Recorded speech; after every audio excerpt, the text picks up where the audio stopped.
الحمد لله نحمده ونستعينه ونستغفره ونؤمن به ونتوكل عليه ونعوذ بالله من شرور أنفسنا ومن سيئات أعمالنا من يهده الله فلا مضل له ومن يضلله فلا هادي له ونشهد أن لا إله إلا الله وحده لا شريك له ونشهد أن محمدا عبده ورسوله الذي أرسله بالحق بشيرا ونذيرا وداعيا إلى الله بإذنه وسراجا منيرا فبلغ الرسالة وأدى الأمانة أما بعد فإن الله تبارك وتعالى يقول في كتابه المجيد والفرقان الحميد أعوذ بالله من الشيطان الرجيم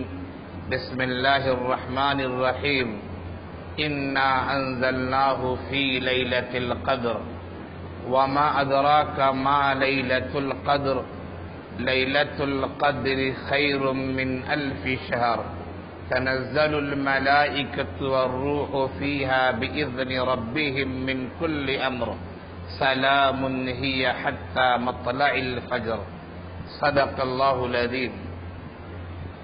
تمام تعریف اس رب کائنات کے لیے ہے جس نے ساری مخلوق کو پیدا کیا اور اسے بنایا اور اس کائنات کو رنگ برنگ انداز میں سجایا اور انسانوں اور جناتوں کی رہنمائی کے لیے انبیاء اور رسل کی ایک بڑی تعداد کو یہاں مبعوث فرمایا۔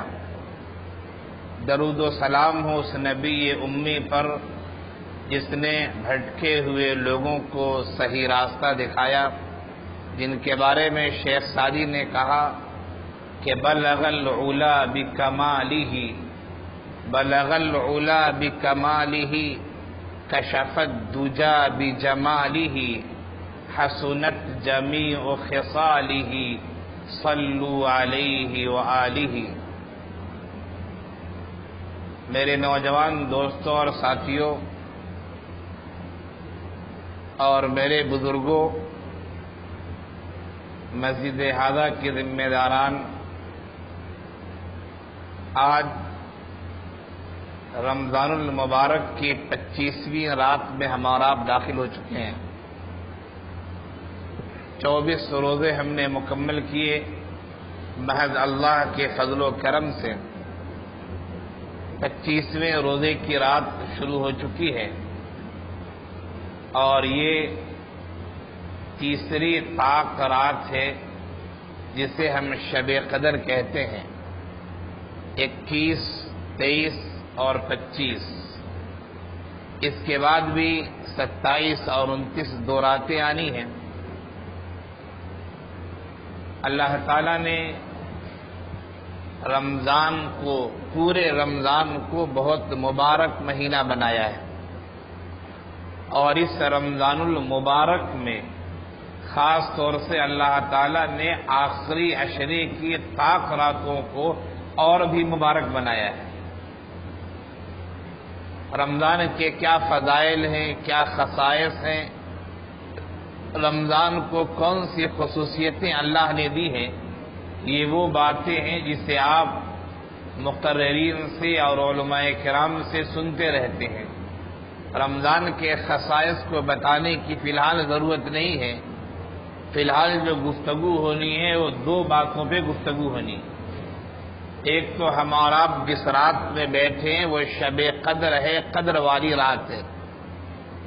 شب قدر ہے کیا اور ہمیں اس میں کیا کرنا چاہیے، اور دوسری بات یہ کہ شب قدر ہی میں اللہ تعالیٰ نے قرآن کریم کو نازل کیا ہے۔ قرآن سے ہمارا رشتہ کیسا ہونا چاہیے اور آج سماج میں ہمارا رشتہ قرآن سے کیسا بنا ہوا ہے، ان دو باتوں کی طرف توجہ دلائی جائے گی۔ اللہ تعالیٰ ہمیں بھی اور آپ کو بھی عمل کرنے کی توفیق دے۔ یہ موضوع تو ایسا ہے جس پر گفتگو کی جائے تو صرف قرآن کے موضوع پر انسان گھنٹوں گفتگو کر سکتا ہے، لیکن قرآن کی بات مکمل نہیں ہو سکتی ہے۔ قرآن تو ایک سمندر ہے، سمندر سے ایک گلاس دو گلاس آپ پانی لے لیں تو آپ کے پانی لینے سے سمندر کے پانی میں کوئی کمی نہیں ہوگی۔ قرآن سرچشمہ ہے علم کا، ہدایت کا، انسانیت کی رہنمائی کا۔ گھنٹوں گفتگو کی جائے گفتگو مکمل نہیں ہو سکتی۔ اسی طرح شب قدر جس رات میں ہم اور آپ ہیں، اس رات کی اپنی عظمت ہے اور اس رات کی اپنی حیثیت ہے، اس پہ بھی گفتگو کی جائے تو بہت لمبی گفتگو ہو سکتی ہے۔ لیکن ابھی جو ہماری گھڑی میں وہ 11:30 بج چکے ہیں، 11:30 بج چکے ہیں اور 4:20 پہ سحر کا آخری وقت ہوتا ہے۔ بس یہ سمجھیے کہ ہمارے پاس، آپ کے پاس فجر کے لیے صرف 5 گھنٹے ہیں کہے جائیں۔ ان 5 گھنٹوں میں ہمیں گفتگو بھی سننی ہے اور ہمیں عبادت بھی کرنی ہے اور ہمیں سحر بھی کرنا ہے، اور عبادت اس میں سب سے زیادہ اہم ہے۔ اللہ کو منانا، اللہ کو راضی کرنا، اللہ کو خوش کر لینا، یہ سب سے زیادہ اہم کام ہے جو آج کی رات میں۔ اس لیے گفتگو لمبی بھی کی جا سکتی ہے، لیکن لمبی کرنے سے بہتر ہے کہ مختصر گفتگو کی جائے اور اس پر اللہ آپ کو بھی ہمیں بھی عمل کی توفیق دے۔ جب ہم کہتے ہیں شب قدر، عربی زبان میں اسے لیلۃ القدر کہا جاتا ہے۔ شب کے معنی رات کے آتے ہیں، فارسی زبان کا لفظ ہے، اور قدر یہ عربی زبان کا لفظ ہے۔ قدر کے 2 معنی آتے ہیں، ایک قدر کے معنی اہمیت کے ہیں، عظمت کے ہیں، احترام کے ہیں، توقیر کے ہیں، اور ایک قدر کے معنی آتے کسی چیز کا اندازہ لگانا، تقدیر بنانا، معین کرنا۔ یہ دونوں معنی یہاں فٹ ہو سکتے ہیں۔ اللہ تعالیٰ نے اس رات کو عظمت والی رات بنایا ہے۔ اللہ کا ایک نظام ہے، اور نظام یہ ہے کہ اللہ تعالیٰ نے مخلوق میں تفاوت رکھا ہے، مخلوق میں فرق رکھا ہے۔ مثال کے طور پر آپ کو بتاتا ہوں، انسان کو آپ دیکھیں، ہر انسان دنیا کا گورا ہو ایسا نہیں ہوتا، ہر انسان دنیا کا کالا ہو ایسا نہیں ہوتا، ہر انسان لمبا ہو ایسا نہیں ہوتا، ہر انسان گڈھا ہو ایسا نہیں ہوتا، ہر انسان مالدار ہو ایسا نہیں ہوتا، ہر انسان غریب ہو ایسا نہیں ہوتا، ہر انسان پڑھا لکھا ہو ایسا نہیں ہوتا، ہر انسان جاہل ہو ایسا نہیں ہوتا، ہر انسان حافظ عالم قاری ہو ایسا نہیں ہوتا، ہر انسان ڈاکٹر انجینئر نہیں ہوتا۔ انسان چاہے بھی تو نہیں ہو سکتا ہے۔ اس لیے کہ اللہ تعالیٰ نے جو کائنات کا نظام بنایا ہے وہ نظام تفاوت پر ہے، فرق پر ہے۔ ہمیں کیا ہونا ہے وہ ہم نہیں جانتے، ہمیں کیا کرنا ہے وہ عزم کریں، حوصلہ کریں، محنت کریں۔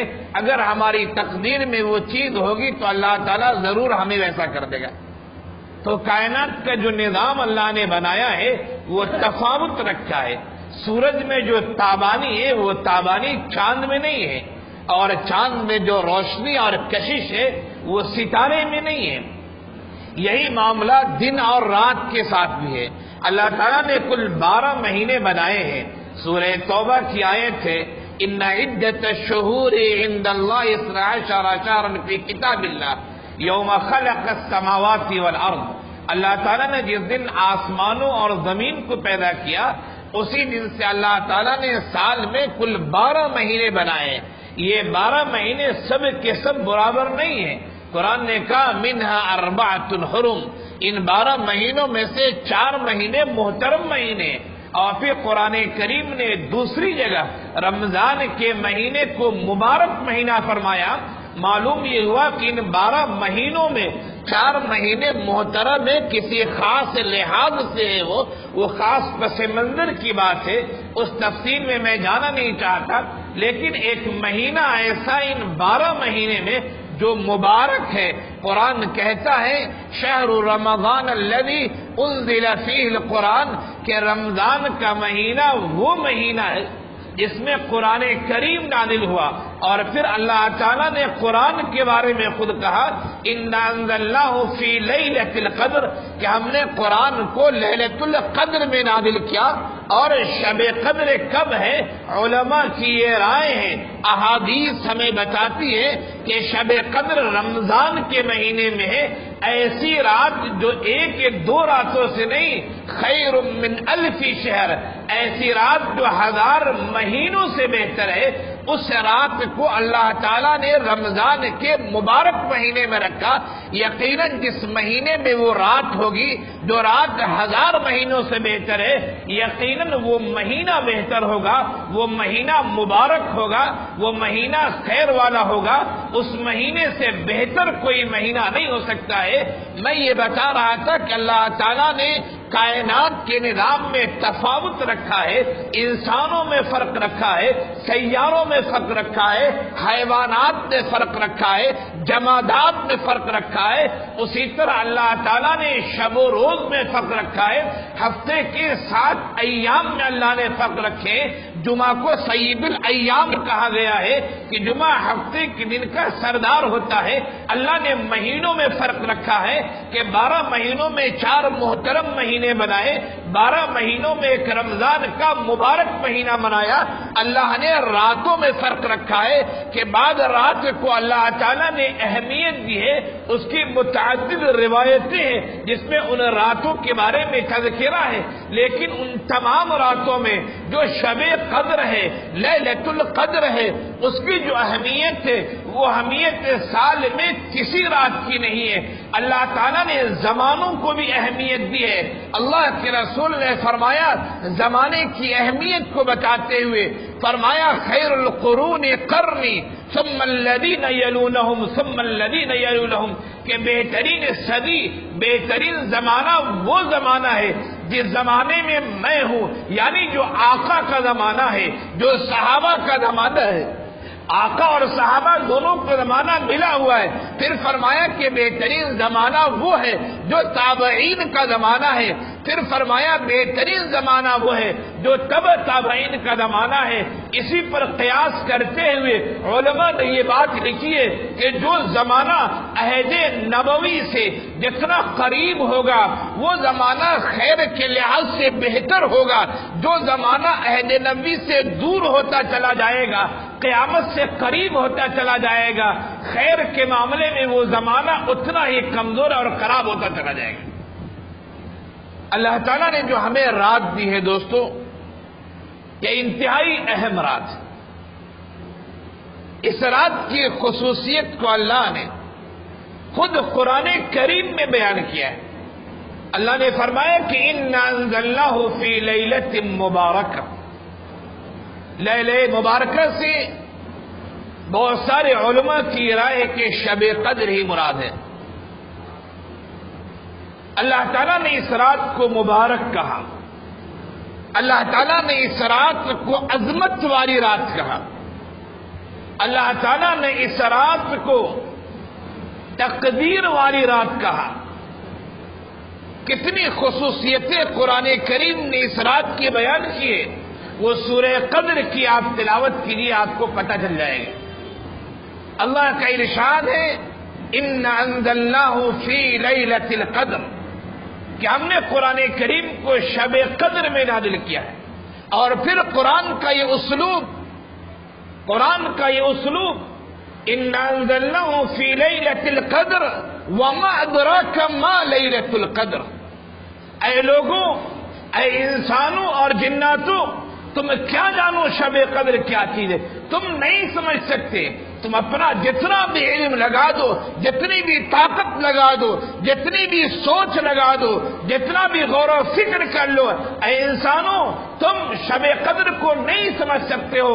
وما ادراک ما لیلۃ القدر، یہ شب قدر ہے کیا چیز تم نہیں سمجھ سکتے ہو. وما ادراک ما لیلۃ القدر، اس جملے کی چاشنی کو، اس جملے کی لذت کو، اس جملے میں کون سا مزہ ہے، اسے وہی انسان جان سکتا ہے جو عربی زبان کے پیچ و خم سے واقف ہے، جو عربی زبان کے نشیب و فراز سے واقف ہے. جو عربی زبان کے قواعد سے واقف ہے وہی سمجھ سکتا ہے کہ اس میں اللہ نے جملہ مختصر ہے، لیکن اللہ نے اس میں یہ کہہ دیا کہ اس رات کی اتنی خوبیاں اتنی خوبیاں اتنی خوبیاں کہ تم لاکھ چاہو تم اس کی حقیقت کو نہیں سمجھ سکتے۔ اس کو اردو میں سمجھانے کے لیے ہم یہ کہہ سکتے ہیں، کہیں دعوت ہوئی ہو اور آپ دعوت پہ کھانے کے لیے گئے، کھانے قسم قسم کے ہیں اور ایسے کھانے ہیں کہ گویا کہ آپ نے ویسا دسترخوان کبھی دیکھا ہی نہیں ہے۔ دعوت سے آپ واپس آتے ہیں، آپ کا دوست پوچھتا ہے کہ بھائی دعوت کیسی تھی؟ آپ کہ میاں دعوت ارے مت چھوڑ دو، دعوت کے بارے میں پوچھو۔ آپ کا یہ انداز کہ میاں چھوڑ دو دعوت، ارے بس چھوڑ دو مت پوچھو تم اس کے بارے میں۔ انداز گفتگو آپ کا بتا رہے کہ دعوت اتنی اچھی تھی کہ اگر میں بیان بھی کرنا چاہوں تو اسے بیان نہیں کر سکتا۔ یہ تو میں نے سمجھانے کے لیے آپ کو کہا ہے۔ قرآن کریم کا انداز ہے کہ وَمَا أَدْرَكَ مَا لَيْلَةُ الْقَدْرِ، تم کیا جانو لیلۃ القدر کیا چیز ہے؟ پھر اللہ تعالیٰ نے مختصر تعارف کرایا ہے، فرمایا لیلۃ القدر خیر من الف شہر، یہ لیلۃ القدر جو ہے، شب قدر جو ہے، خیر من الف شہر، یہ 1000 مہینوں سے بہتر ہے۔ 1000 مہینے کا اگر آپ اندازہ لگائیں تو 83 سال 4 مہینے بنتے ہیں۔ ایک آدمی 83 سال عبادت کرتا ہے، 83 سال وہ خیر کے کام کرتا ہے، اور آپ نے اس رات میں عبادت کی اور وہ عبادت اللہ کے دربار میں قبول ہو گئی، تو گویا کہ 83 سال کی عبادت آپ کو نصیب ہو گئی۔ فرمایا خیر من الف شہر، 1000 راتوں سے بہتر ہے۔ اور پھر فرمایا یہ رات ایسی رات ہے تنزل الملائکۃ والروح فیہا بإذن ربہم، اس رات میں حضرت جبرائیل علیہ السلام جنہیں روح کہا گیا ہے، اور فرشتوں کی ایک جماعت، فرشتوں کی ایک بھیڑ اس رات میں نازل ہوتی ہے، اللہ کی طرف سے نازل ہوتی ہے۔ تنزل الملائکۃ والروح فیہا بإذن ربہم، اللہ کے حکم سے نازل ہوتی ہے، اور فرمایا یہ سلسلہ اللہ کی طرف سے سلامتی کا، رحمت کا، اللہ کی اجازت سے، اللہ کے حکم سے کب تک جاری رہتا ہے؟ فرمایا کہ یہ صبح تک جاری رہتا ہے، یہ حتی مطلع الفجر، صبح تک یہ سلسلہ جاری رہتا ہے۔ تو اس رات کو جو خصوصیت، پہلی خصوصیت یہ کہ قرآن جیسی عظیم کتاب اس رات میں نازل ہوئی۔ دوسری خصوصیت یہ کہ رات 1000 مہینوں سے بہتر ہے۔ تیسری خصوصیت یہ حضرت جبرائیل علیہ السلام فرشتوں کی جماعت کے ساتھ اللہ کی اجازت اور حکم سے نازل ہوتے ہیں۔ اور چوتھی خصوصیت یہ کہ یہ سلسلہ فرشتوں کے نزول کا، رحمت کا، سلامتی کا، مغفرت کا، اللہ کے اکرام کا، اعزاز کا، یہ سلسلہ صبح تک جاری رہتا ہے۔ یہ سورت جس پس منظر میں نازل ہوئی اس پس منظر کو بھی ہمیں جاننا چاہیے۔ قرآن کریم کی بہت ساری سورتیں اور بہت ساری آیتیں ایسی ہیں جن کا پس منظر ہے اور اس پس منظر میں وہ آیتیں نازل ہوئی ہیں۔ اس سورت کے نازل ہونے کے بارے میں مختلف روایتیں ہیں۔ ایک روایت یہ ہے کہ اللہ کے رسول صلی اللہ علیہ وسلم پچھلی امتوں کے بارے میں سوچ کر اپنی امت کے سلسلے میں مغموم تھے، غمزدہ تھے، اور یہ سوچ رہے تھے کہ پچھلی قومیں جو تھیں ان کی عمریں بہت لمبی ہوتی تھی، 250، 300، 400، 500 سال ان کی عمریں ہوتی تھی۔ قرآن کریم نے خود حضرت نوح علیہ السلام کے بارے میں کہا کہ حضرت نوح علیہ السلام نے 950 سال دعوت کا کام کیا، تو 950 سال دعوت کا کام کیا، یقیناً ان کی عمر اس سے بڑھ کے رہی ہوگی۔ اس طرح قوموں کی عمریں بہت زیادہ تھی۔ اللہ کے رسول سوچ رہے تھے اور مغموم تھے، ان قوموں کو عبادت کے بہت مواقع ملے اور میری امت کو عبادت کے زیادہ مواقع نہیں مل رہے۔ کیوں؟ اس لیے کہ امت محمدیہ کی جو عمر ہے اس کے بارے میں آپ جان لیں، امت محمدیہ کی جو عمر ہے، اللہ کے رسول صلی اللہ علیہ وسلم نے فرمایا اعمار امتی بین 60 و 70، میرے امت کے جو افراد ہیں ان کی عمر 60 اور 70 کے بیچ کی ہوگی۔ اوسطاً جو عمر ہوتی ہے، ہم جو سماج میں دیکھتے ہیں، عام طور سے لوگ 60 اور 70 کے بیچ میں انتقال کر جاتے ہیں۔ اللہ کے رسول نے فرمایا کہ میری امت کی جو عمر ہوگی وہ 60 اور 70 کے درمیان ہوگی۔ ہمارے حبیب غمزدہ ہیں کہ 60 اور 70 سال کی عمر میں آدمی کتنی عبادت کرے گا۔ ایک یہ روایت آتی ہے، ایک دوسری روایت ہے کہ اللہ کے رسول صلی اللہ علیہ وسلم نے بنی اسرائیل کے ایک آدمی کا صحابہ کرام کے سامنے تذکرہ کیا کہ بنی اسرائیل میں ایک آدمی تھا جس نے تقریباً 1000 سال تک عبادت کی، 1000 سال تک اللہ کے راستے میں جہاد کرتا رہا۔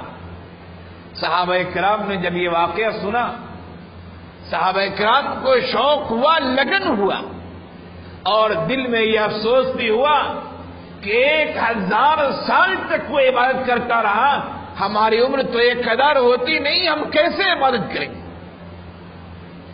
ایک تیسری روایت ہمارے سامنے یہ ہے کہ اللہ کے رسول صلی اللہ علیہ وسلم نے چند انبیاء کرام کی عبادت کا تذکرہ کیا، خاص طور سے حضرت زکریا علیہ السلام اور اسی طرح حضرت یوشع علیہ السلام، اور بھی 2 نبیوں کا تذکرہ کیا کہ انہوں نے لمبی عمر تک، لمبے زمانے تک عبادت کی۔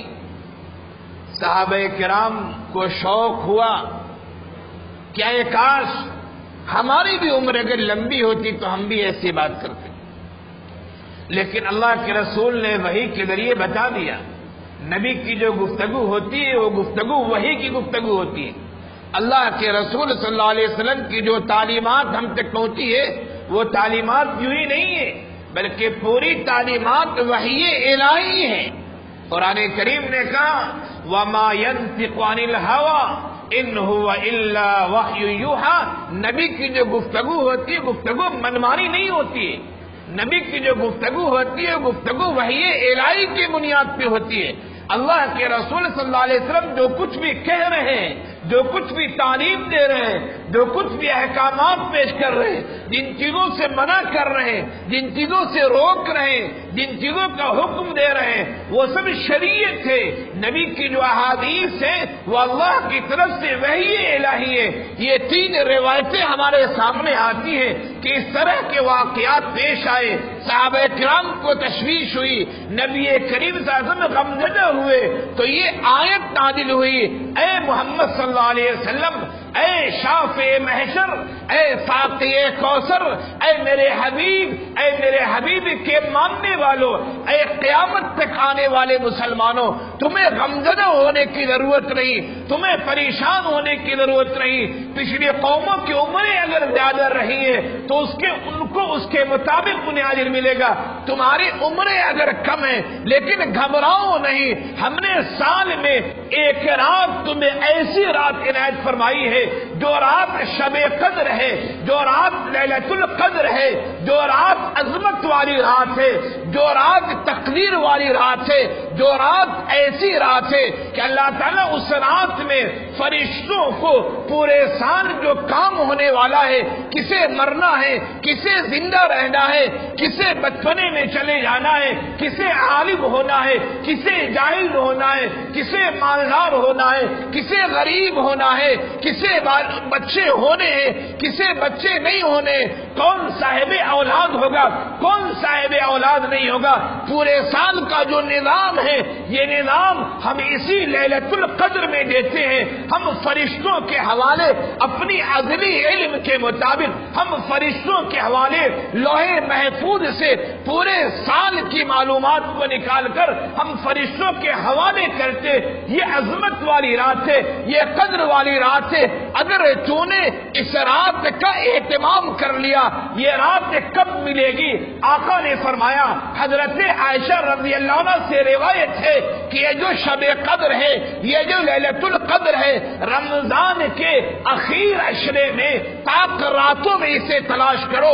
21 کو تلاش کرو، 23 کو تلاش کرو، 25 کو تلاش کرو، 27 کو تلاش کرو، 29 کو تلاش کرو۔ رمضان کے اخیر عشرے کی ان 5 راتوں میں تم تلاش کرو، تمہیں یقیناً یہ رات مل جائے گی۔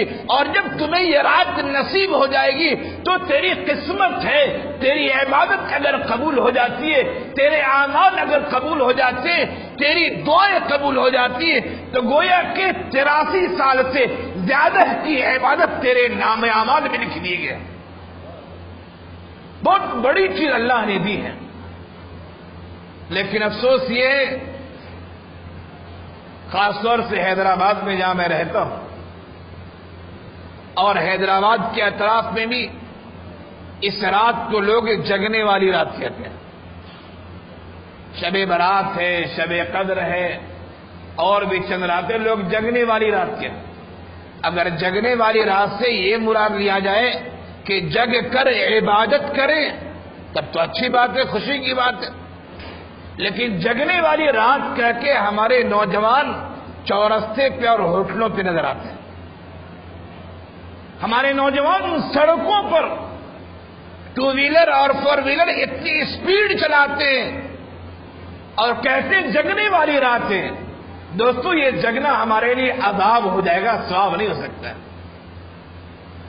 جگنے والی رات ہے، یقیناً جگنے والی رات ہے، لیکن جگنے والی رات عبادت کے لیے، اللہ سے لو لگانے کے لیے، اللہ کے سامنے اپنے گناہوں سے بھرے ہوئے دامن کو پھیلانے کے لیے، اللہ سے اپنے مرحومین اور اپنے لیے مغفرت مانگنے کے لیے، اللہ کے سامنے اپنے عاجزی اور انکساری کرنے کے لیے، اللہ کے سامنے اپنے دل کی تمنائیں رکھنے کے لیے ہے، اللہ کے سامنے توبہ کرنے کے لیے۔ یہ اگر جگنے والی رات ہے تو اس لیے رات ہے۔ جگنے والی رات سڑکوں پر گھومنے کے لیے نہیں ہے، ہوٹلوں پر بیٹھنے کی نہیں ہے، غیبت کرنے کی نہیں ہے، مذاق اڑانے کی نہیں ہے، مسجد میں بیٹھ کے گفتگو کرنے کی نہیں ہے، صرف کھانے اور پینے کی نہیں ہے۔ اگر ہم یہ سمجھتے ہیں تو پھر اس رات سے ہمیں کوئی فائدہ ہونے والا نہیں۔ اللہ نے یہ عظمت والی رات ہمیں عنایت فرمائی، ہم اس رات کی قدر کریں، ہم اس رات کو سمجھیں، ہم اس رات کا اکرام کریں، ہم اس رات کی تعظیم کریں، ہم اس رات کی توقیر کریں اور اللہ کے سامنے اپنے دامن کو پھیلا دیں۔ انبیاء کرام معصوم ہوا کرتے تھے، انبیاء کرام سے کوئی غلطی نہیں ہو سکتی تھی، معصوم تھے۔ لیکن انبیاء کرام کے علاوہ جو افراد ہیں، ہم اور آپ ہیں، خواہ وہ عالم ہو یا غیر عالم ہو، پڑھا لکھا ہو یا غیر پڑھا لکھا ہو، مالدار ہو یا غریب ہو، کاروباری ہو یا غیر کاروباری ہو، کوئی بھی فرد دودھ کا دھلا ہوا نہیں ہوتا۔ معصوم صرف انبیاء کرام، ان سے کوئی غلطی نہیں ہو سکتی۔ انبیاء کے علاوہ جتنے افراد ہیں سبوں سے غلطیوں کا صدور ہوتا ہے، غلطیاں ہوتی ہیں۔ اللہ تعالیٰ نے ان غلطیوں کو معاف کرنے کے لیے اپنی رحمت کی چادر پھیلا دی ہے۔ وسعت رحمتی کل شیء، اللہ کی رحمت کی چادر ہر چیز کو چھائی ہوئی ہے۔ اللہ تعالیٰ نے رحمت کے، محبت کے، پیار کے 100 حصے کیے، ان 100 حصوں میں سے ایک حصہ اللہ نے دنیا میں رحمت و محبت کا بھیجا ہے۔ جس محبت کا ہم مشاہدہ کرتے ہیں، والدین اپنی اولاد کو کتنا چاہتے ہیں، اولاد اپنی والدین کو کتنا چاہتے ہیں، ایک عاشق اپنے معشوق سے کیسی محبت کرتا، ایک معشوق اپنی عاشق سے کیسے محبت کرتا۔ پرندوں کو دیکھتے ہیں ہم، حیوانات کو دیکھتے ہیں کہ وہ اپنے بچوں سے کیسی محبت کرتے ہیں۔ دوستو، یہ سب صرف محبت کے ایک حصے کا نتیجہ ہے۔ اللہ تعالیٰ نے محبت کے 99 حصے اپنے پاس رکھے ہیں، رحمت اور پیار کے 99 حصے اپنے پاس رکھے ہیں۔ اب ذرا سوچیں کہ وہ اللہ کتنا رحیم ہوگا، وہ اللہ کتنا کریم ہوگا، اور وہ اللہ اپنے بندوں سے کیسی محبت کرتا ہوگا۔ اس پر غور کرنے کی ضرورت ہے، سوچنے کی ضرورت ہے۔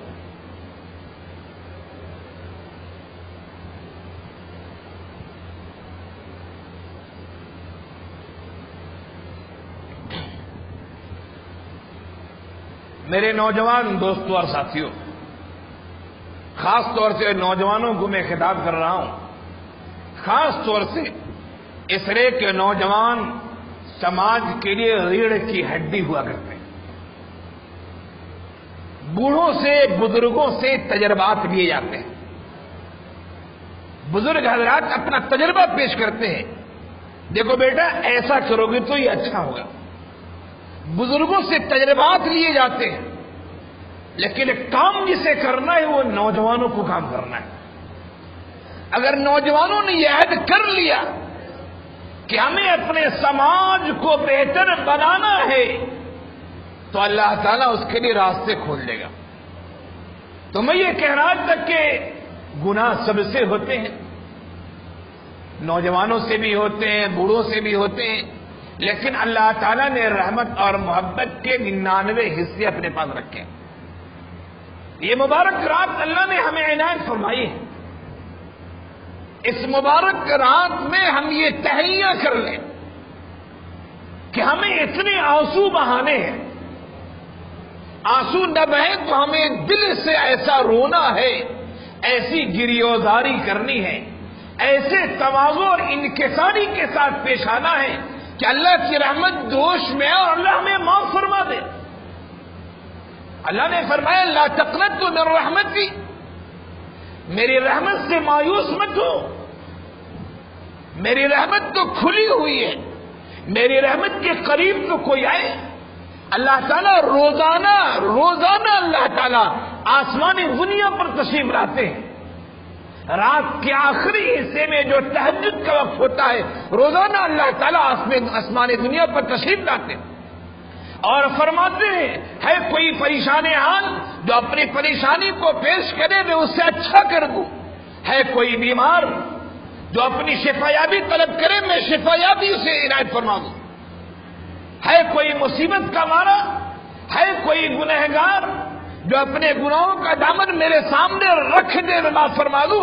اللہ تعالیٰ تو روزانہ آسمانی دنیا پر رات کے آخری حصے میں آ کر آواز لگاتے ہیں۔ یہ تو ایک خاص وقت کا تذکرہ احادیث میں، لیکن حقیقت بھی ہے دوستو، احادیث ہمیں بتاتی ہے، قرآن کی آیتیں ہمیں بتاتی ہیں کہ اللہ کی رحمت تو ہمیشہ کھلی ہوئی ہے، ہمیشہ کھلی ہوئی ہے۔ ہمیں اپنے گناہ کو جمع کر کے نہیں رکھنا چاہیے۔ ہم یہ سمجھتے ہیں کہ ہم نوجوان ہیں، ابھی ہمیں موت نہیں آئے گی۔ کسی نوجوان کو اپنی نوجوانی کی وجہ سے دھوکے میں نہیں آنا چاہیے۔ کسی بوڑھے کو یہ نہیں سمجھنا چاہیے کبھی میں تو 50 سال کا ہوں، ابھی تو 60-70 سال میں زندہ رہوں گا۔ کسی بوڑھے کو بھی دھوکہ نہیں کھانا چاہیے، کسی عالم کو، کسی جاہل کو، کسی بھی آدمی کو دھوکہ نہیں کھانا چاہیے، بلکہ گناہ ہو فوراً اللہ کے سامنے توبہ کریں۔ اللہ کو رحمت کے دروازے کھولے ہوا ہے، ابھی 2 دن پہلے کی بات ہے، غالباً پاکستان کا غالباً واقعہ ہے، واقعہ صحیح ہے۔ ایک بچہ تھا حافظ قرآن، 16 سال اس کی عمر تھی، محلے کی مسجد میں وہ تراویح سنانا چاہتا تھا، لیکن کمیٹی والوں نے، محلے کے لوگوں نے اسے کم عمر سمجھتے ہوئے اسے کہا کہ نہیں، آپ نہیں سنائیں گے، امام صاحب سنائیں گے۔ خیر 21 کی رات میں جو شب قدر کی پہلی رات تھی، اس نے کہا کہ ہمیں بھی سنانے کا موقع دیا جائے۔ 16 رکعت امام صاحب نے تراویح کے مکمل کیے، 4 رکعت باقی رہ گئے تھے۔ بچے کے اصرار کی وجہ سے لوگوں نے کہا کہ چلو بچے کو موقع دے دیا جائے۔ 16 سال کا بچہ ہے، حافظ قرآن ہے، نماز پڑھانے کا شوق ہے اسے۔ 20 رات گزرنے کے بعد 21ویں رات میں اسے موقع دیا جا رہا ہے۔ 16 رکعت ہو چکے ہیں، 17ویں رکعت میں اس بچے کو آگے بڑھایا جاتا ہے۔ اس بچے کی وہ پہلی رکعت ہے جو امام کی حیثیت سے پڑھا رہا ہے۔ 17ویں رکعت اس نے پڑھائی، 18ویں رکعت اس نے پڑھائی، اور جب اتحیات میں قاعدے میں بیٹھا رہا، سلام اس نے نہیں پھیرا۔ بہت دیر ہو گئی، اس کے والد پیچھے تھے۔ والد نے کہا کہ بچہ بھول گیا، کیا ہوا؟ والد نے خود زور سے السلام علیکم کہا اور بچے کے پیٹھ پہ ہاتھ رکھا۔ بیٹا، معلوم ہوا کہ بیٹا کی روح قبض ہو چکی، بیٹا اللہ کو پیارا ہو چکا ہے۔ 16 سال کا بچہ، شوق ہے قرآن سنانے کا، اللہ تعالیٰ نے موت بھی دی تو کتنی اچھی موت دی ہے، شوق بھی پورا کر دیا، نماز بھی پڑھوا دیا، اور پھر اپنے پاس اسے بلا بھی لیا۔ بتانا یہ دوستوں کہ موت کی کوئی عمر نہیں ہوا کرتی۔ انسان دھوکے میں ہے، انسان غفلت میں ہے، اور خاص طور سے اگر میں یہ کہوں تو بالکل صحیح ہوگا کہ ہمارے ہندوستان، پاکستان، بنگلہ دیش اور برما، بھوٹان کے لوگ زیادہ غفلت میں ہیں۔ میں اس وجہ سے کہہ رہا ہوں کہ میں نے دنیا کے بہت سارے ممالک دیکھے ہیں۔ میں نے مصر میں میری تعلیم ہوئی، 5 سال میں مصر میں رہا، عمرے کے لیے بھی اللہ تعالیٰ نے 2 دفعہ موقع دیا، وہاں بھی تقریباً 1.5-2 مہینے سعودی میں رہنا ہوا۔ دبئی میں میں نے ایک اسکول میں چند مہینے جاب کیے، کویت 3-4 دفعہ جانا ہوا۔ دنیا کے عرب ممالک میں بہت سارے ممالک ہم نے دیکھے ہیں، لیکن ہمارے ملک والے زیادہ غفلت میں۔ مسلمان کیسے؟ وہ میں اس وجہ سے کہہ رہا ہوں کہ آپ دیکھیے، سماج کا ایک آدمی جو مالدار ہے، پیسے والا ہے، جوان ہے، اس سے آپ کہیں کہ میں حج کر لو، کہ مولوی صاحب ابھی حج کی کیا عمر ہے، بڑھاپے میں کر لیں گے۔ موت سے غافل ہیں ہم۔ لیکن مصر میں میں نے دیکھا، چلے جائے آپ دیکھیں، آپ عمرہ کتنے ایسے افراد ہیں آپ میں سے جو عمرہ اور حج میں جا چکے ہوں گے، اللہ نے انہیں موقع دیا ہوگا۔ عالم عرب سے جوان افراد آتے ہیں حج اور عمرہ کرنے کے لیے، بوڑھے بھی آتے، بوڑھے کم ہوتے، جوان زیادہ ہوتے ہیں۔ اور ہمارے انڈیا، پاکستان وغیرہ سے خاص طور سے حج میں جوان کم ہوتے، بوڑھے اور بوڑھیاں زیادہ ہوتی۔ مالدار ہو کر بھی ہم حج نہیں کرتے، مالدار ہو کر بھی زکات پوری طرح نہیں نکالتے، مالدار ہو کر گناہ پر گناہ کرتے رہتے، اور ہم کہتے ہیں توبہ کر لیں گے، بڑھاپا آ جائے گا۔ کیا بڑھاپے کی ضمانت آپ نے لے رکھی کہ بڑھاپا آپ کو ملے گا ہی؟ موت دبے پاؤں آتی ہے، وقت مقدر ہے۔ ابھی 2 موت ہمارے جاننے والوں میں رمضان کے مبارک مہینے میں ایسی ہوئی ہے جس نے دہلا کے رکھ دیا۔ ایک ہمارے دوست تھے ڈاکٹر ایوب ندوی صاحب، 40-42 سال عمر، ہماری عمر کے تھے۔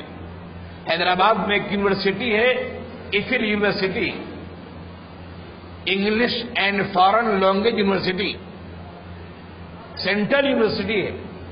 ابھی 8-10 سال پہلے وہ پروفیسر بنے تھے اس میں، اور رمضان کی پہلی تاریخ کو، پہلی رمضان کے دن عصر کے وقت اچانک ان کا انتقال ہو گیا.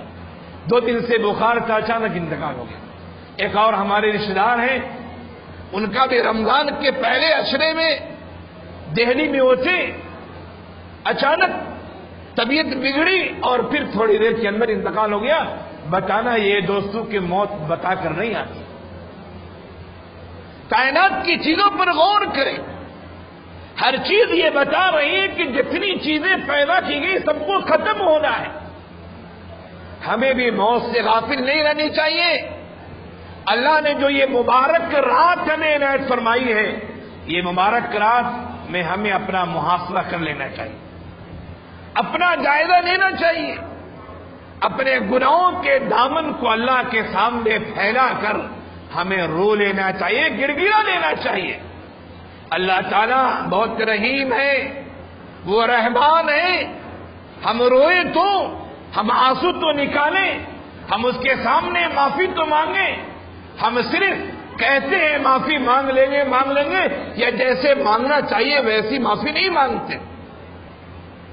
اللہ تعالیٰ کے سامنے، اللہ تعالیٰ کے حقوق میں جو کوتاہی ہم سے اور آپ سے ہوتی ہے، جو غلطیاں ہوتی ہیں، گناہ سرزد ہوتے ہیں، ہم اگر اللہ کے سامنے رو لیں تو اللہ معاف فرمائے گا. وہ ایسا غفور الرحیم ہے، ایسا رحیم ہے کہ ہم اور آپ سمجھ بھی نہیں سکتے. ترمذی شریف کی روایت ہے، اللہ کے رسول صلی اللہ علیہ وسلم نے ارشاد فرمایا کہ پچھلی قوم میں، یعنی بنی اسرائیل میں، ایک آدمی تھا جس کا نام کفل تھا. کفل انتہائی غلط آدمی تھا، انتہائی خدا کا نافرمان تھا، گناہ کرنے والا تھا، اور زنا کا صدور بھی اس سے بہت ہوتا تھا. ایک دفعہ ایک شریف عورت کفل کے پاس آتی ہے اور کہتی ہے، اے کفل، مجھے کچھ پیسوں کی، کچھ درہم کی ضرورت ہے. غالباً 60 درہم کا اس نے مطالبہ کیا. کفل نے کہا، ٹھیک ہے، میں تجھے 60 درہم تو دے دوں گا، لیکن ایک رات تجھے میرے ساتھ گزارنی ہوگی. انسان جب مصیبت میں آتا ہے تو اردو کا محاورہ ہے کہ مرتا کیا نہ کرتا، مرتا کیا نہ کرتا. مصیبت میں انسان کیا سے کیا کر ڈالتا ہے. وہ شریف زادی تھی، شریف عورت تھی، لیکن وہ پریشان حال تھی.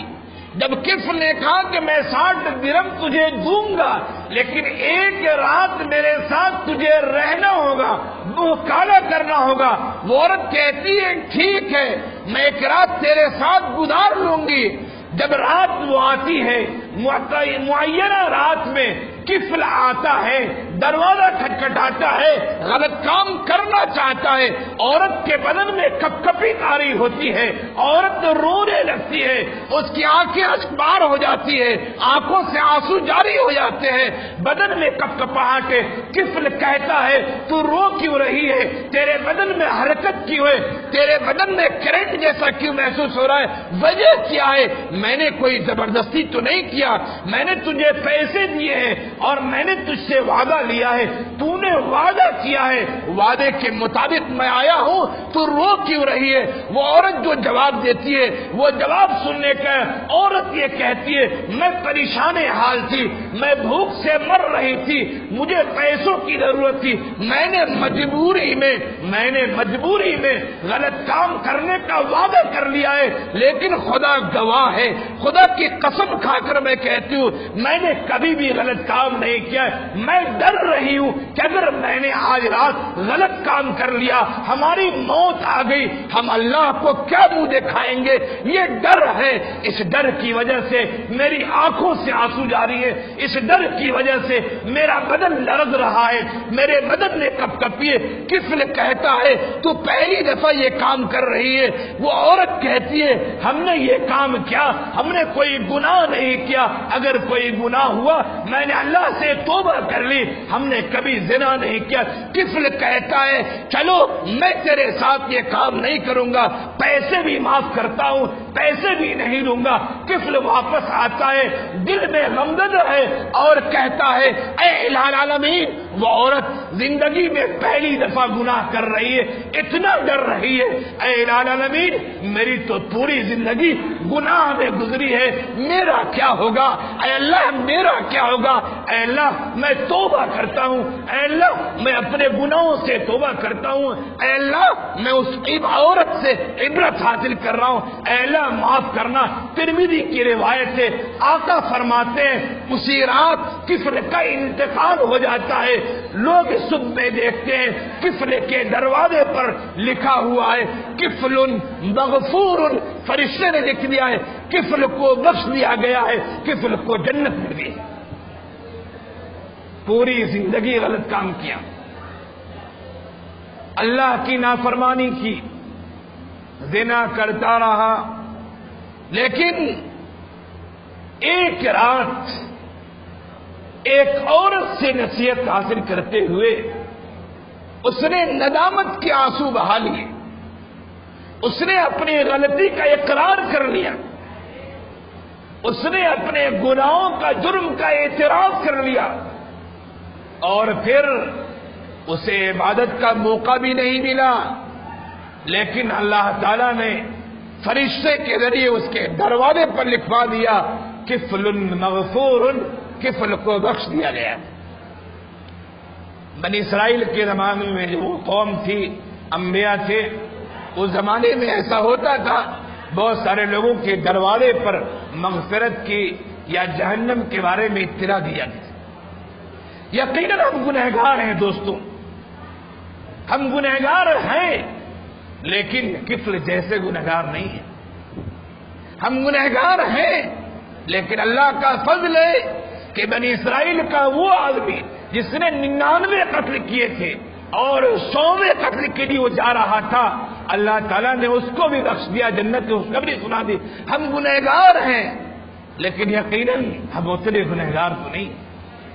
اللہ کا فضل ہے, اس کا کرم ہے, اس نے ایسی رات عنایت فرمائی کہ اس رات میں اگر ہم اللہ کو منا لیں, اللہ کو راضی کر لیں, تو 83 سال یعنی 1000 مہینوں کی عبادت کا ثواب ہمیں مل جائے گا. دوستو اللہ کو راضی کرنے کی رات ہے, اور اگر یہ رات کسی وجہ سے نہ مل سکے کسی کو, تو اللہ کی رحمت کسی رات کے ساتھ خاص نہیں ہے. اللہ کی رحمت تو ہمیشہ عام ہے. جب بھی ہم اللہ کی طرف اپنے ہاتھ کو اٹھائیں, اللہ سے لو لگائے, اللہ تعالیٰ یقیناً ہماری مغفرت فرمائے گا. اپنے حقوق اللہ معاف فرما دے گا. ہم بندوں کے جو حقوق ہیں اسے حل کرنے پڑیں گے. دوستو یہ رات اللہ کو راضی کیجیے. اور خاص طور سے میں یہ کہہ رہا تھا کہ ہمارے سماج میں جو برائیاں ہیں, صرف رونے سے کام چلنے والا نہیں, بلکہ سماج کی برائیوں کو ختم کرنے کے لیے, قرآن پر عمل کرنے کے لیے, قرآن کی پیروی کرنے کے لیے خاص طور سے نوجوانوں کو اٹھنے کی ضرورت ہے. نوجوان اگر عہد کر لیتے ہیں کہ ہمیں اپنے سماج کو بہتر بنانا ہے, اور وہ اتحاد و اتفاق کے ساتھ آگے بڑھتے ہیں اور بوڑھے حضرات کے تجربات سے فائدہ اٹھاتے ہیں, تو انشاءاللہ پوری گارنٹی اور پوری ضمانت کے ساتھ میں کہتا ہوں کہ ہمارے سماج کا رخ کچھ اور ہو جائے گا. آج تو ہمارے نوجوان اپنا اسوہ نعوذ باللہ اللہ اور رسول کو نہیں بنا رہے ہیں, بلکہ ہیرو اور فلم ایکٹرز کو بنا رہے ہیں. آج ہمارا نوجوان قرآن کی آیت کو جب سنتا ہے تو کتنے ایسے کہتے مولوی صاحب اس کو بند کرو, اور اپنے موبائل کے گانے کو بلند آواز سے سنتا ہے. انتہائی افسوس کی بات ہے. اس مبارک رات میں یہ عہد کرے کہ ہمیں قرآن سے اپنا تعلق جوڑنا ہے. میں نے آپ سے شروع میں کہا کہ 2 باتیں کہنی ہے, ایک شب قدر کے متعلق, ایک قرآن کے متعلق. شب قدر کے بارے میں گفتگو ہوئی اب قرآن کے بارے میں یہ کہتا ہوں دوستو کہ قرآن جو نازل ہوا ہے وہ صرف آنکھوں میں لگانے کے لیے اور منہ سے چومنے کے لیے، بہترین کپڑے میں جزدان میں اسے پیک کر دینے کے لیے اور گھر کے اونچی جگہ پہ رکھنے کے لیے قرآن نازل نہیں ہوا ہے۔ قرآن کا اکرام کرنا ہے، احترام کرنا ہے، وہ تو ضروری ہے، وہ اللہ کا کلام ہے۔ ہم اپنی کتابوں کی حفاظت کرتے ہیں، جو مخلوق کی کتاب ہوتی یہ تو خالق کون و مکان کی کتاب ہے، حفاظت تو کرنی ہے، اکرام کرنا ہے، احترام کرنا ہے، لیکن قرآن جو نازل ہوا ہے وہ دوستو وہ قرآن عمل کرنے کی نازل ہوا ہے، قرآن عمل کرنے کی نازل ہوا ہے۔ ہم یاد کریں کہ ہم علماء کرام سے، مفتیان کرام سے، اپنے ائمہ کرام سے، گاؤں سماج کے پڑھے لکھے لوگوں سے قرآن کو ہم سمجھیں گے، قرآن کے معنی و مفاہیم کو معلوم کریں گے ہم اور اس پر عمل کریں گے۔ نوجوانوں کو اس کے لیے خاص طور سے آگے بڑھنے کی ضرورت ہے۔ نوجوان اگر چاہے دوستو بہت سارے ایسے کام جسے انسان سوچ بھی نہیں سکتا ہے، اگر نوجوان سوچ لے تو اس کام کو چٹکیوں میں حل کر لیتا ہے۔ ایک مثال دیتا ہوں میں، غالباً سن 852 ہجری کی بات ہے، آج سے تقریباً 600 سال پہلے قسطنطنیہ کا شہر، قسطنطنیہ شہر جس کا نیا نام استنبول ہے، جو ترکی کی راجدھانی ہے، پہلے مسلمانوں کے قبضے میں ملک تھا، پھر عیسائیوں کے قبضے میں آئی، اس طرح ہوتا رہا، عیسائیوں کے قبضے میں وہ ملک ہے، مسلمان اسے فتح کرنا چاہ رہے ہیں، 7-8 مرتبہ مسلمان اس پر حملہ کر چکے ہیں، لیکن وہ شہر قسطنطنیہ فتح نہیں ہو رہا ہے۔ ایک نوجوان جس کی عمر 16-17 سال کی، اس کا نام محمد ثانی ہے، محمد ثانی، فوج کی کمانڈنگ کو وہ سنبھالتا ہے اور اللہ کے سامنے دعائیں کرتا ہے اور کہتا ہے انشاءاللہ میں اس شہر کو فتح کر کے رہوں گا۔ شہر کے ساتھ ایک پریشانی یہ تھی، جس قلعے کو فتح کرنا تھا اس کے 3 طرف سے راستے جو آتے تھے وہ سمندر کے راستے تھے اور ایک طرف کا راستہ خشکی کا راستہ تھا۔ اہل عرب کی طرف سے جو راستہ نزدیک تھا وہ راستہ سمندر کا راستہ تھا۔ سمندر میں بڑی بڑی لوہے کی زنجیریں باندھ کر استنبول کے گورنمنٹ نے ڈال دیے تھے، اگر ان کی کشتیاں بھی آئیں تو لوہے میں پھنس کے کشتیاں رک جائیں۔ ایک خاص احاطے سے انہوں نے گھیر دیا تھا۔ اب لوگ پریشان، محمد ثانی نے عہد کیا ہمیں انشاءاللہ فتح کرنا ہے، نوجوان ہے، خاص طور سے نوجوان سے، اس نے کیا کیا، اس نے اپنی فوج کو حکم دیا کہ ہمیں پانی سے نہیں، ہمیں کشتیوں کو خشکی پر چلانا ہے۔ لوگ کہہ رہے کشتیاں خشکی پر کیسی چلیں گی، کشتیاں پانی میں چلا کرتی ہے۔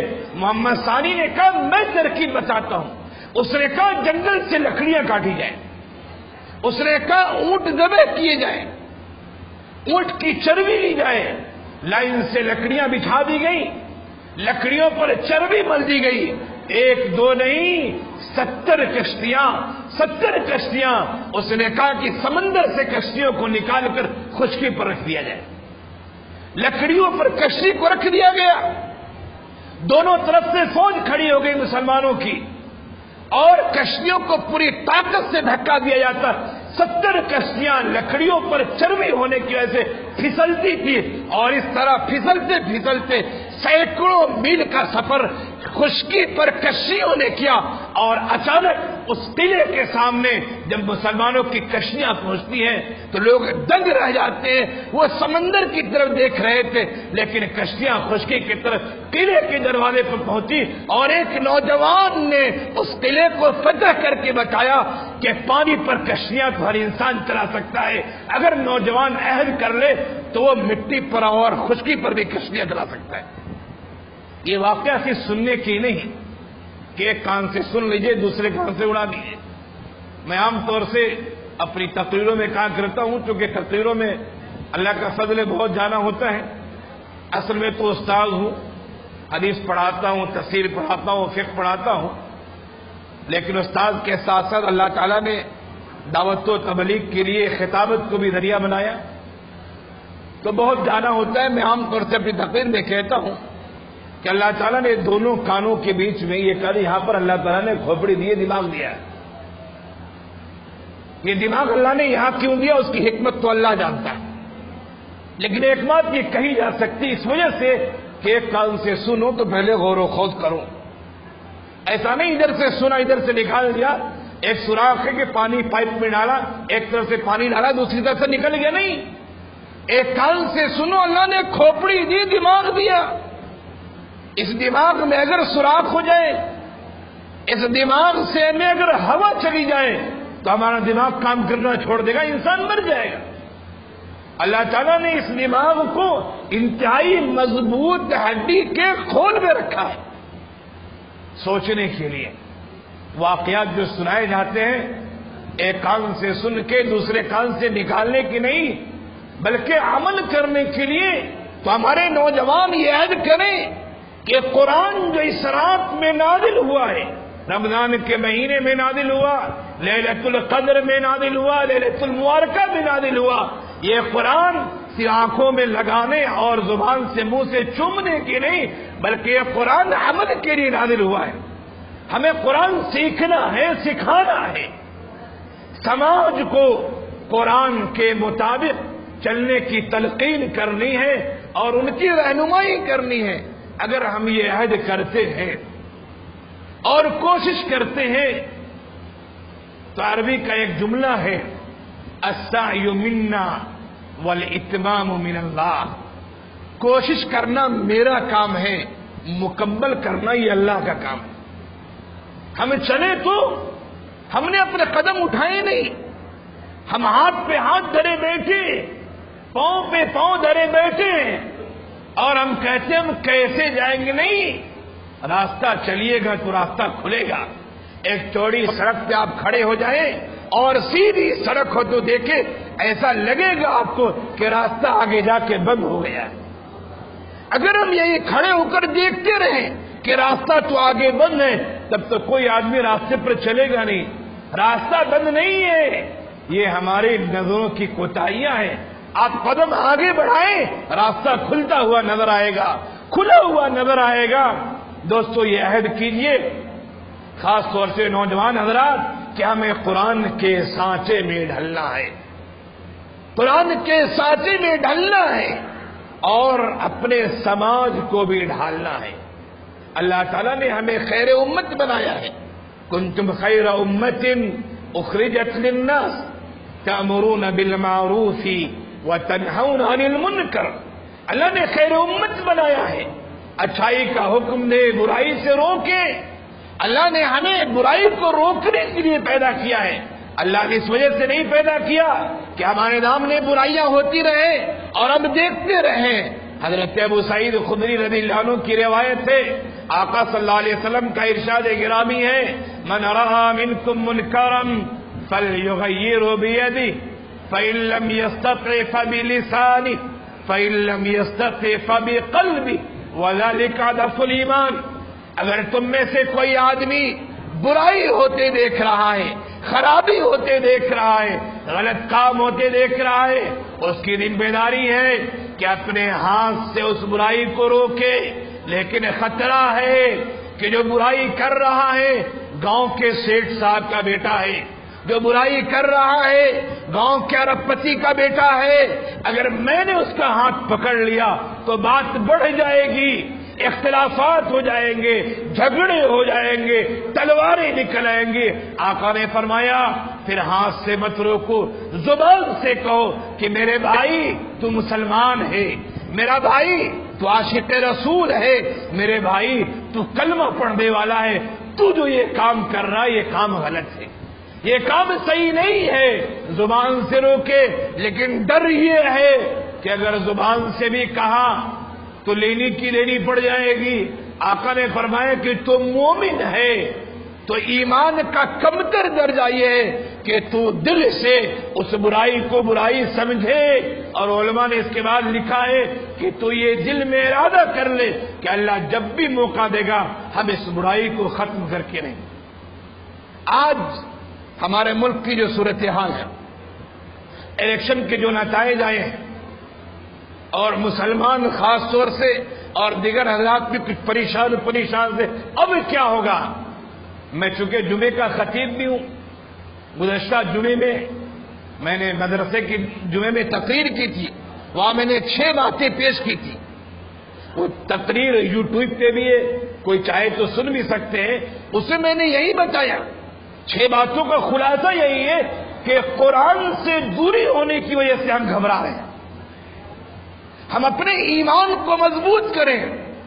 اللہ جب ابرہہ جیسے لشکر کو ابابیل جیسے پرندے سے ہلاک کر سکتا ہے تو کیا اللہ اپنا کرشمہ نہیں دکھا سکتا؟ اللہ تعالیٰ کا ارشاد ہے تلک الایام نداولها بین الناس، یہ رات اور دن کو ہم پھیرتے رہتے ہیں۔ اللہ تعالیٰ کا ارشاد ہے اللہم مالک الملک تؤتی الملک من تشاء وتنزع الملک ممن تشاء وتعز من تشاء وتذل من تشاء بیدک الخیر۔ اے سلطنتوں کے مالک، تو جسے چاہتا ہے سلطنت دیتا ہے، حکومت دیتا ہے، تو جس سے چاہتا ہے حکومت چھین لیتا ہے، تو جسے چاہتا ہے عزت دیتا ہے، تو جسے چاہتا ہے ذلت دیتا ہے۔ قرآن کہتا ہے ہو سکتا ہے تم کسی چیز کو اچھا سمجھو اور وہ چیز تمہارے لیے بری، ہو سکتا ہے تم کسی چیز کو بری سمجھو اور وہ چیز تمہارے لیے اچھی ہو۔ یہ تو میں نے اس تقریر کی جھلکی دکھائی ہے، جو سننا چاہے یوٹیوب پہ میرے نام کو لکھیں۔ جب لیٹسٹ تقریر جو ہے وہ وہی تقریر جو میں نے بتایا۔ آج جو ہم پریشان ہیں، اس پریشانی کی بنیادی وجہ یہ دوستو کہ قرآن کی تعلیمات سے دور ہے۔ اگر ہم قرآن کو جانتے، قرآن کو سمجھتے، قرآن پر عمل کرتے، قرآن کو اپنا اسوہ بناتے اور قرآن کے مطابق زندگی گزارتے تو نہ ایسے دن ہم دیکھتے اور نہ ہم پریشان ہوتے۔ اللہ تعالیٰ کا نظام ہے، وہ راتوں دن کو پھیرتا رہتا ہے۔ وہ اگر قرآن سے ہم رشتہ جوڑ لے، کوئی بعید بات نہیں کہ 5 سال کیا، 5 سال سے پہلے ہی ملک کا نقشہ کچھ اور ہو سکتا ہے۔ دوستو، قرآن سے رشتہ جوڑیے۔ نوجوان سماج کی اصلاح کے لیے آگے آئے، اور آج کی رات انتہائی عظمت والی رات ہے۔ عبادتوں میں، دعاؤں میں اس رات کو گزارے تاکہ اللہ تعالی ہمیں 1000 مہینوں کا ثواب عنایت فرمائے۔ اللہ ہم سب کو کہنے سننے سے زیادہ عمل کی توفیق عنایت فرمائے۔ وآخر دعوانا ان الحمد للہ رب العالمین۔